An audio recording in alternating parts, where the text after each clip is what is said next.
Hey everyone, Dave from BC Bushcraft here. Today, with this video, I wanted to do a 1-year review on my Mil-Tec 36L Molle assault pack. So, I've had this backpack for over a year now, I believe. And there's a lot of things I like about it, and there's a few things I don't really like about it. So, I'd just like to give a brief kind of 1-year overview of what I found through my journeys and travels, what is good about this backpack and what's not. So let's just dig right into it. The pros for this backpack is the cost. It's a very affordable backpack. I believe I picked it up for $55 Canadian, and I think that it's well worth the money. This backpack is definitely worth the money. I'm carrying it right now, and I'm in the Canadian woods.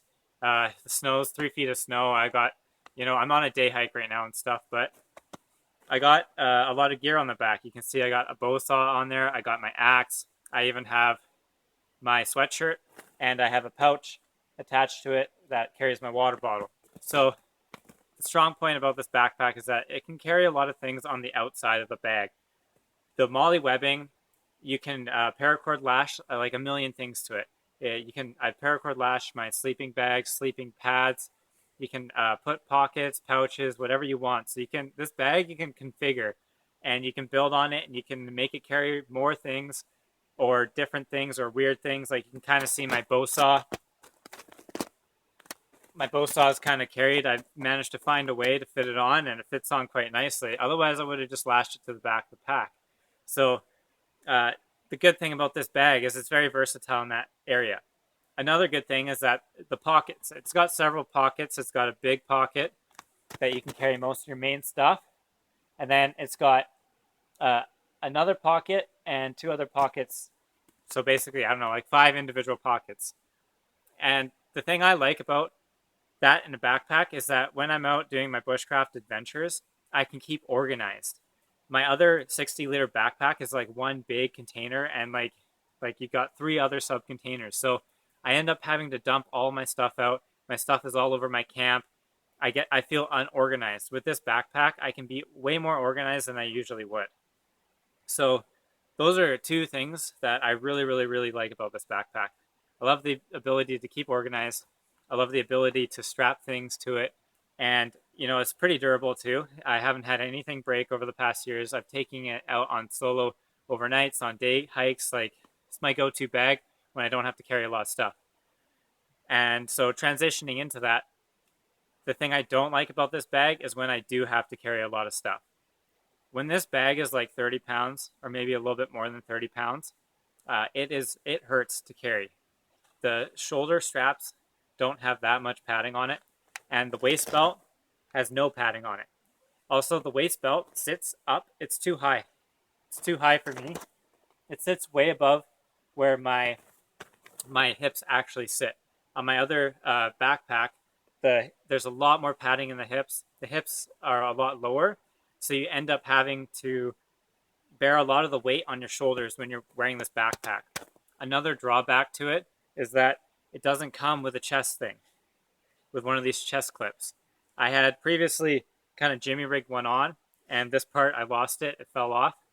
But this backpack really needs to have something for the chest. So I will probably try to reconfigure something again, because it does help to keep the strap centered, and it will also keep some weight off of your shoulders, because the hip belt doesn't do it for me.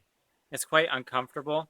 I get sore and rubs on the side here because there's no padding there, and the way that it pulls in, it just irritates all day. So I've been hiking for maybe 3 hours today, and I feel it. It's rubbing.